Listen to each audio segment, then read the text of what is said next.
আসসালামু আলাইকুম দর্শক, আপনাদেরকে দেখাইতেছি আমার গরুগুলি কিভাবে যে মাঠে ঘাস খেতেছে। এই ক্ষেতগুলি হচ্ছে আপনার যারা কাটিং লাগাইছিলাম, এগুলি একসাথে যারা এবং উর্স, এবং এখন উর্সগুলি কেটে খাওয়ানোর পরে এখন যারা কাটিংগুলি হইতেছে। যারা গাছের কাটিংয়ের ভিতরে এই যে প্রাকৃতিক ঘাস, সেই গাছগুলি খাইতেছে এবং কাটিং গাছগুলি খাইতেছে। আস্তে আস্তে আমার এক মাস দেখাইতেছি, এই যে বাচ্চাগুলি যখন খাইতেছে এভাবে আস্তে আস্তে সবগুলি গরু সুন্দরভাবে খাইতেছে গাছগুলি। এগুলি হচ্ছে আমাদের ধানের জমি, এগুলি পানি দিতেছি।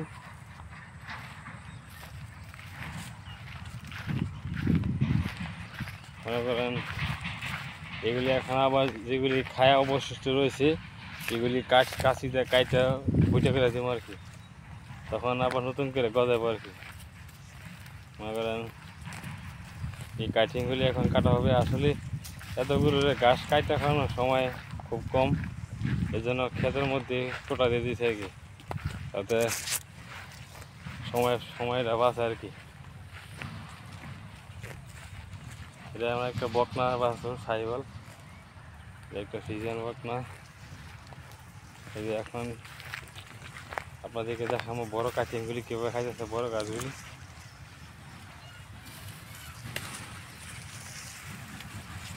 এই যে এখন এগুলি খাইতেছে, খাওয়ার পরে এগুলি কাইতে ছোটো করে দেবো, দিলে পরে পানি দিয়ে সার দিয়ে দেবো, আবার নতুন করে হবে।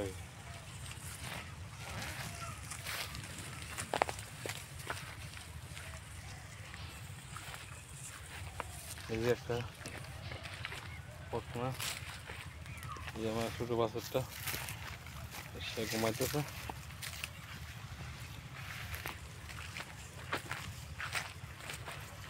একটা গাভী, গাভীটা বাচ্চা দিচ্ছে। একটা ফ্রিজিয়ান বকনা হবে।